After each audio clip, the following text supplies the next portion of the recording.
All right, welcome everybody to Bible study. You people who haven't been here don't realize how often this phone used to ring, so we throw that in Trinity's room. All right.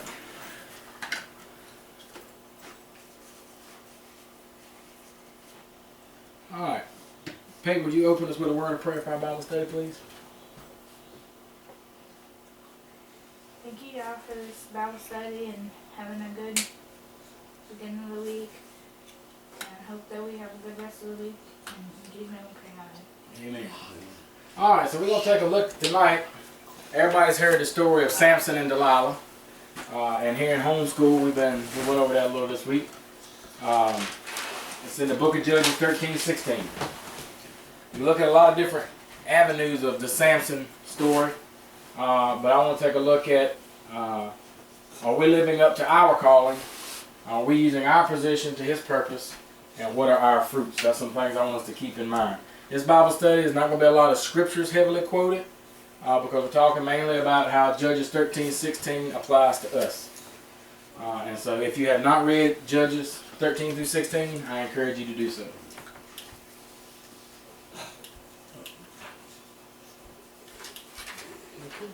Alright, so before we get to talking about Samson or us, my speakers anyway, it says expectations for professions or calling.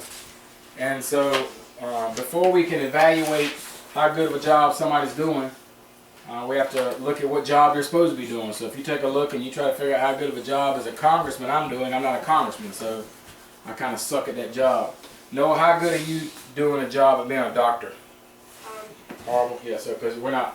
So let's take a look at some expectations that we would have. So for police or whatever, what's some expectations that we should have for a policeman? Uphold the law, right? Alright, so we're going to write 3 for each one of these. Uphold the law. Anybody else got a prevent crime? Make sure nobody's speeding. Prevent crime. That kind of falls into prevent crime. Anybody else? How about obey the law? Yeah, that would be a great one.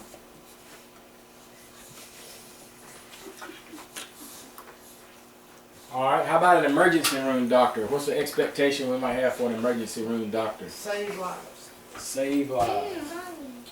Let me put it down. What else another expectation we might have for an emergency room doctor? Help the sick. Help sick folks.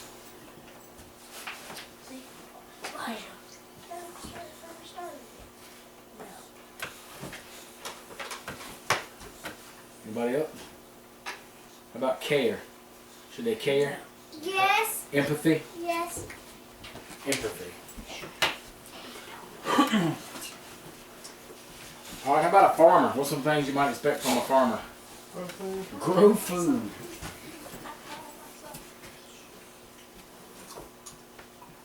Quality of food. Good quality.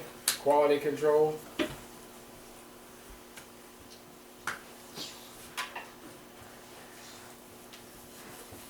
Alright.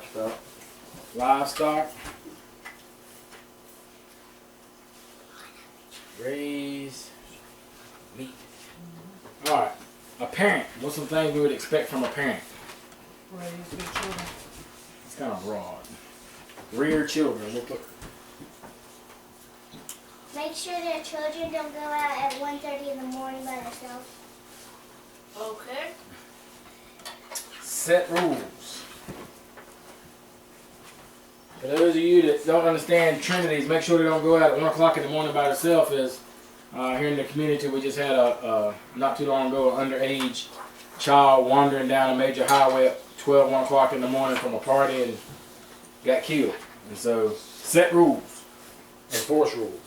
What's something else we might expect from a parent? Discipline. Discipline. All right.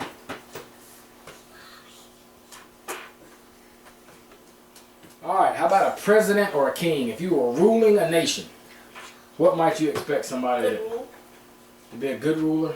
But how? to not kill people for no reason, just for pleasure and President or king? You say king.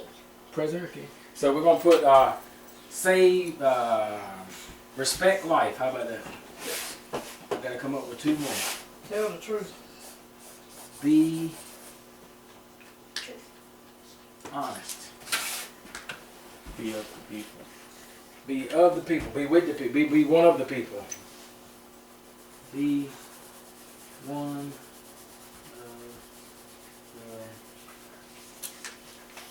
the. All right. So as we take a look at Samson and ourselves, let's remember that everybody has expectations. Whatever your calling or your job is, you have an expectation with that job, with your calling. Your wife will have an expectation of you, if you're or your husband, or your parents, your boss. All right, Samson was chosen judge of Israel. The book of Judges 13 through 16 gives us the life of Samson, appointed judge, leader, or hero of Israel. As with the history of this book of the Torah, the Israelites break God's commandment and are turned over to their enemies, put in bondage, and then they cry out and pray for redemption, for mercy, and the Most High sends someone to deliver them from the exile or bondage that they were placed into by their sin. In this case, it's the Philistines. Samson was kind of unique amongst the judges because Samson was chosen before he was even conceived. So that means the Most High had a plan for him before he was ever a thought or a dream. As a leader chosen of Yah, Samson would have had some duties put on him on his role, right? He had expectations like we got, right? If you're a farmer, you expect to grow food, so forth and so on. Do you think that as a judge or king of Israel, do you think that he should help care for Israelites who are in need, the hungry, the poor? You think that would be reasonable? Yes. All right. For those that have read Judges 13 through 16, does it make any mention of him doing any of that?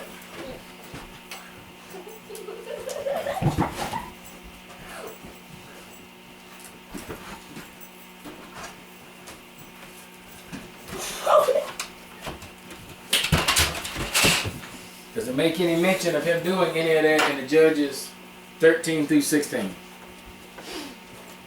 Alright, should he help ensure that the Most High's law, Torah, was kept? If he was sent by him to be a judge, you would think he'd want to enforce that, right? No. Well, yes, but he didn't. He didn't. Not one mention did he try to enforce it. Do you think a leader should set a righteous example of living? Yes. Did he live a good life to be an example?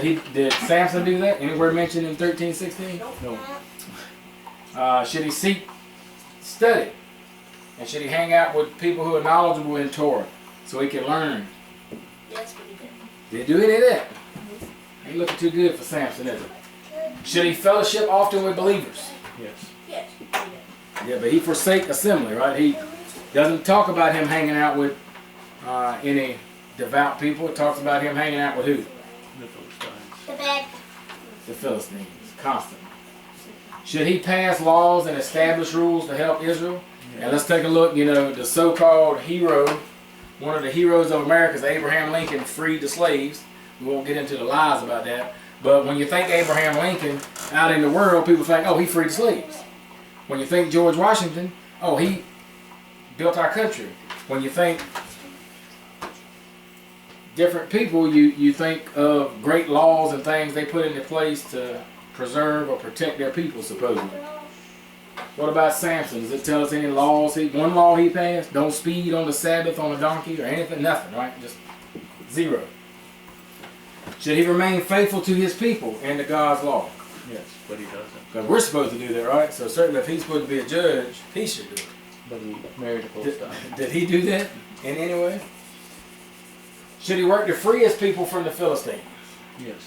Yes, but he didn't because He was with the Philistines. Now, inadvertently, not by his own cognizance choices, he was killing the Philistines. But in every case, why was he killing them? because they were getting between him and a Philistine woman, right? Making him mad. So by this measure, he hadn't measured up so hot so far. Alright, so the lesson of Samson is a powerful time for us today. The sin we keep as a pet as we walk with Yah is still sin, and the Bible is clear on sin. Romans 6:23 tells us, for the wages of sin is death. And so let's take a look at Samson, because Samson had a lot of problems, right? A lot of curses and bad things happened to him. And so if we just take a look, I don't have the scriptures reference here, but if you read the cited passages, you'll see all of these and more. On the way to ask a Philistine woman to marry him, he's attacked by a lion. Had he not been going to see the Philistine woman, he wouldn't have been out there in those heels. Lion wouldn't have bothered him, right? So his sin took him to be attacked by a lion. At his wedding feast, for messing with that Philistine woman, he gave a riddle to 30 Philistines that he was fellowshipping with at his bachelor party or his post-wedding party. And they get his wife to the side and threaten to kill her, and I believe burn her father's house down. And so she manipulates him and finds the answer and betrays his secret and gives it to him. That's just first in a long line of women manipulating him. After he's betrayed by her, he gets so angry he kills all 30 of them that's in there with him. Then he has to go into hiding and go hide in the cave and so forth and so on. Then later on we find out when he goes to Gaza, what kind of house is he living in? A bordello. And what's a harlot's house? Who lives in a harlot's house? Whores. What kind of woman? A Whore. fine, upstanding woman? A whore. A sexually immoral woman who's probably selling booty for dollars. He again falls in love with a Philistine woman, Delilah, and for 1,100 pieces of silver, she betrays him, and she's obvious about it. I mean, you want to talk about like a bad comedy movie. Up here, his wife kind of, she puts a screw to him, but maybe he trusts her. I trust Sister Kim, so I would tell her my secrets. But Delilah, she's like, tell me your secret, and I'll never tell anybody. I won't use it against you. Okay, my secret is, if you tie me up with string, I'm tied up. So he goes to sleep, what she do? Tie him up with string, say, the Philistines are here. And he busts the strings, like, what's going on? Oh, I'm just playing. Tell me your secret. She goes through this again and again and again, and finally he tells her the real secret. Forgot where he kills that. Well, I mean, but That's when he died. And then she shaved his head. that's right. And so he kept telling her secret, kept telling her secret.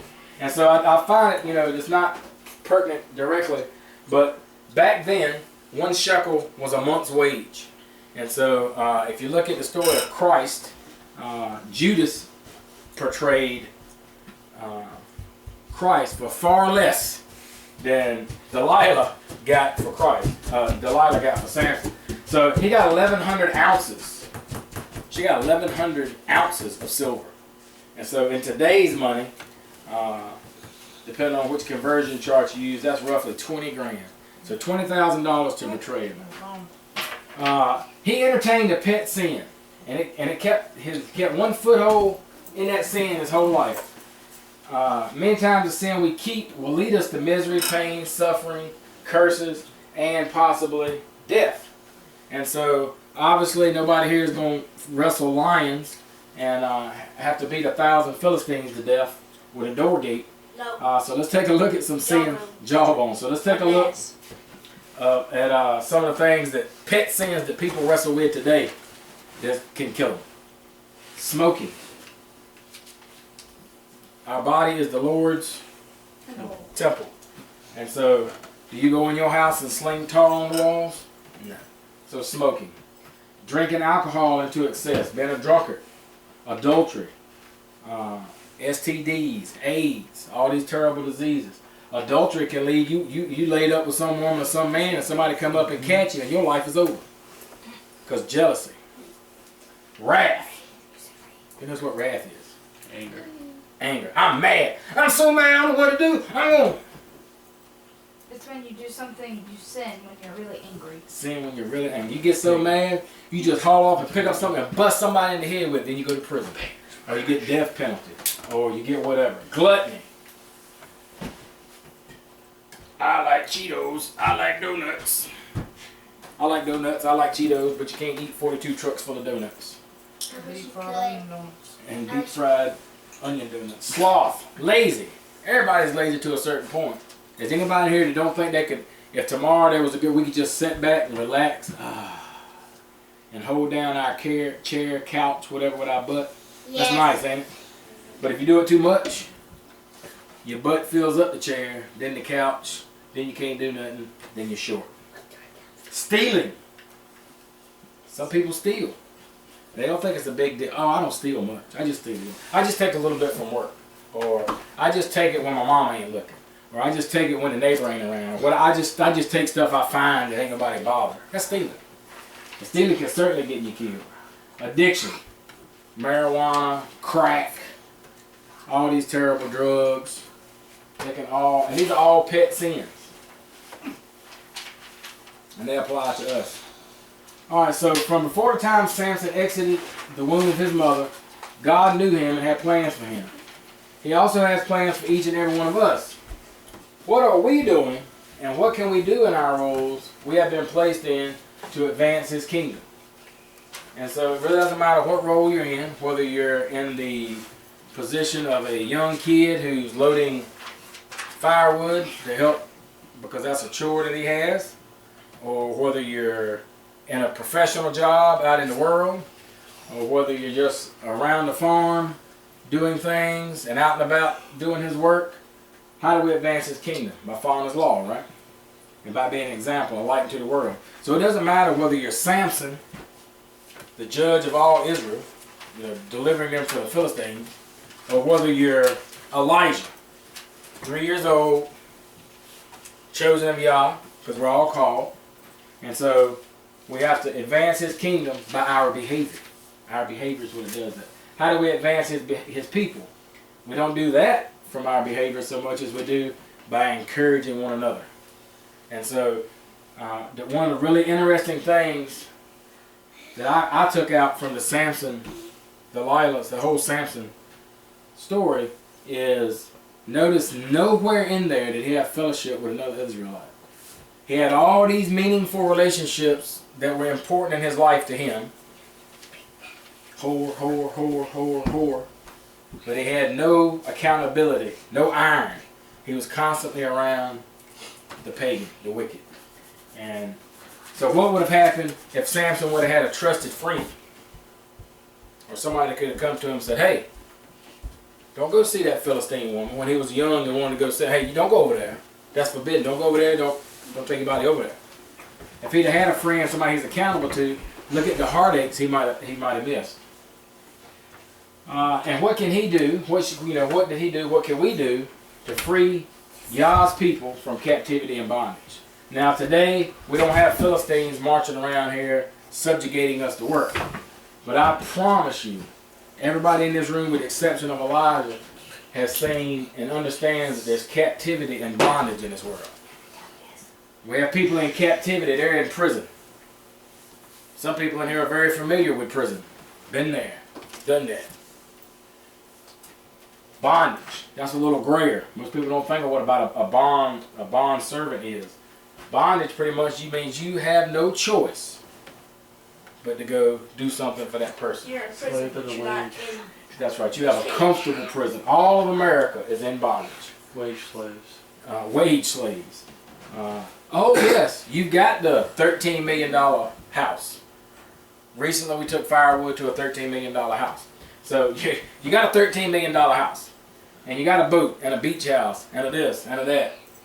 Oh, but you got to do what we say and jump through our hoops, because if you miss one notch, you go one step out of line and we snatch the carpet out from under you, lose all that.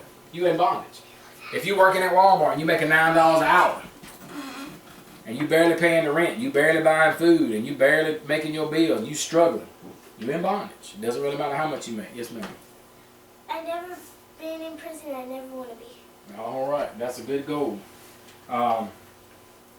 Bondage it comes in all sorts. We just delivered some firewood to a upscale community here in North Carolina, in Cary, and delivered them some wood to heat their home with, and no sooner than we left, the police showed up and told them that that was a public safety hazard. It was firewood is a fire hazard. Makes sense to me, because if it's not a fire hazard, you wouldn't want to burn it.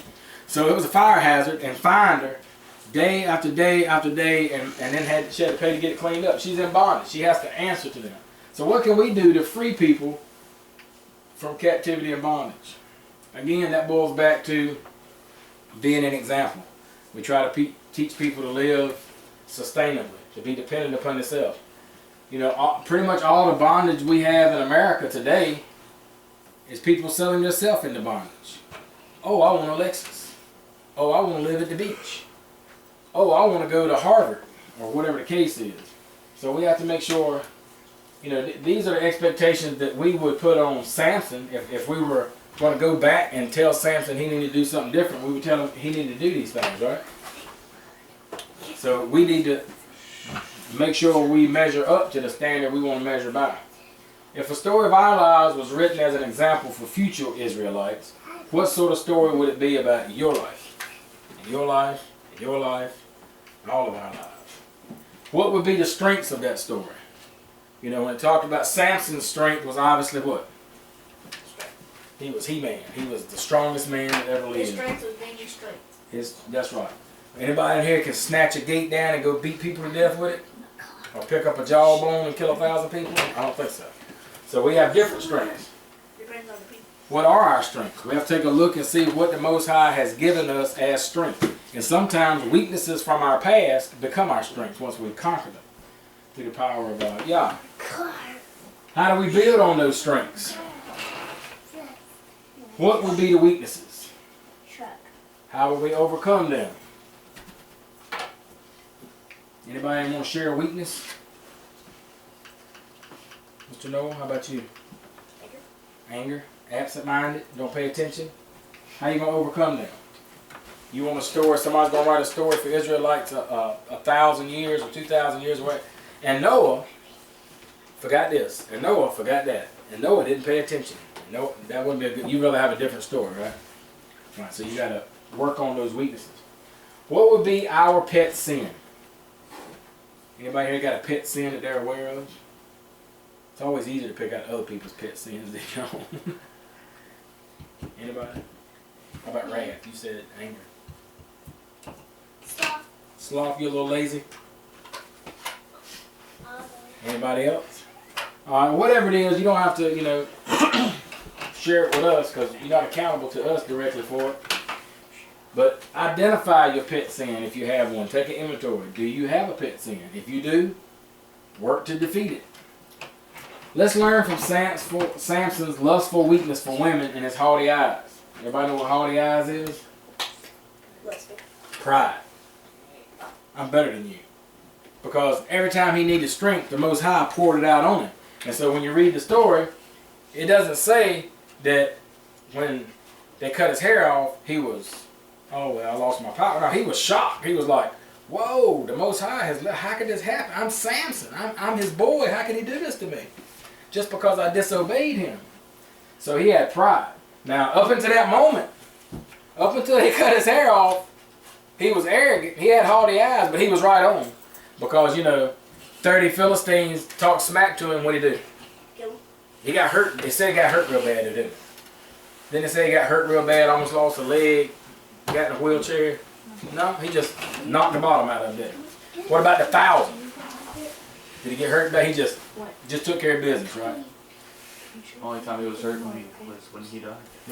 So when you look at his life, he kind of let his pride get out a little ahead of him. So let's take a look and see what we might find as far as foothold sin has in our own lives and war against that. All right. Judges is a good book to read for that point. And we want to make sure that if there's a book written about one of us in the future, and remember, we're all in an important book, right? What book is that? Bible. Book of life, right? And the book of no one. So if no one else sees a book of your life, you're going to see it at least one time when you're at the judgment throne. Oh, when you're. Can you imagine what that moment was like for Samson? when the Most High was like, okay, Samson, I poured out all my strength on you. I gave you the strength of more than 1,000 men, and you were undefeated. And not only that, not only were you undefeated, but even after you disobeyed me the 50,000th time, or however many times he did it, Every time he killed a person. and you told Delilah your secret, what happened when they brought him up and they put him on the pillars? What'd he do? Over and killed himself. Well, what did he do? Everybody. He prayed, right? Yep, you prayed. He said, give me what? Give me. Strength for one last time. One more time. And then he got it, and how did he close his prayer? Let me do what? Die. Let me Let me die with die. the Philistine. Mhm. Why do you think he said that? Because he became one after a while. But he knew, because he said he felt the power. He felt the power of Yah come on him, right? So he knew he got the power. Of course, the book doesn't tell us. But, it's just in my own mind, I wonder if he prayed, give me the power to kill these Philistines, and he had the power, why would he end this prayer with, and let me die with? Instead of, let me kill these Philistines and establish law, or let me further the kingdom. Or Because he was in sin. Because he knew he had done wrong. he was blind. Well, it doesn't tell us, so we all walk away. In my mind, I'm wondering, because we're supposed to judge by fruits. And so all his life, he had been undefeated. And so now here he was defeated, humiliated, and his eyes gouged out. Never again to see a pretty woman. But we're all going to see our story play back again, at least once. And so let's make sure that when it does, we work on identifying those pet sins and getting rid of them. Some of you have some that are real obvious to pick out. You walk outside every few minutes. Go walk out of Bible study. Put the devil in your mouth and suck on him in a few minutes. But all of us have one. Some of them just ain't so obvious. Alright, so let's be encouraged. And we missed a couple of weeks of Bible study. We're going to stop doing that one way or another here. If we have to move it up a day or do like today, we've adjusted our time a little. Who would like to close us in prayer? Anybody? No volunteers? No? Alright, I'll do it then. Dear Father, we ask that you be with us this week. We ask that you guide us and encourage us. We ask that you keep us toward righteousness and away from wickedness. Dear Father, we're working on many issues, both here in the community, here in our larger community we live in, and addressing problems of all natures. With your guidance and your support and your help, we know we'll overcome them. We ask that you bind us together, encourage us, give us strength and truth, guide us in the right direction, and have us walk in a way that you would find pleasing. In Jesus' name we pray and praise you. Amen. Hey, I want you to go and just have a